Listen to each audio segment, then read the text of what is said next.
ஆஹா! இந்த புக்கில் பலான பலான விஷயங்களை பற்றி நல்லா தெளிவாக போட்டிருக்காங்களே. யார்ரா இவன்?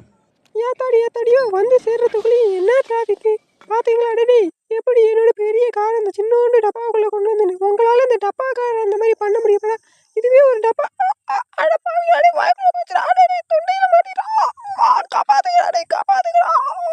ஐடியா இப்போ பார். போச்சுடா ஏதாச்சும் பண்ணுங்கடா டேய். இந்தா வந்துட்டேன். மாப்பிள்ளை அவனை தூக்கி அப்படியே தலைகளா பிடி. என்னடா பண்ண போறீங்க? குடிடா குடி, இது எல்லாத்தையும் குடி. அப்பதான் முழுங்குனது வெளில வந்து விழுவும். மாப்பிள்ளை நல்லா தூக்கி போட்டு ஆட்டுறா. அப்படிதானே நல்லா குளுக்குடா. வெளில வெளில வந்து நல்லா குளுக்குடா டேய். இந்தா வந்து விழுந்துட்டு பாரு. எல்லாம் என்னோட திறமைடா. ஏத்தாடியோ அட பாவிகளா, கொஞ்ச நேரத்துல என் சோழிய முடிக்க பாத்தீங்களா? மாப்பிள்ளை இது என்னடா காரு? ஆஹா, இன்னைக்கு இப்ப இதுங்கிற தலையை நல்லா மாட்டணும். இதுல ஊதுமா அந்த ஊதுற மாதிரி என்ன 245? அட பாவை, சரியான போதையிலையா இருக்க? போதையில இருந்துட்டு வண்டியாட ஓட்டுற? நீ வாடா, நீ ஸ்டேஷனுக்கு வாடா, பண்ணி வச்சுக்கிறேன். ஐயோ பாவம், யார் பெத்த பிள்ளையோ இப்படி தூக்கிட்டு போறாங்க. ஏதோ வந்த வரைக்கும் நமக்கு லாபம் இன்னைக்கு.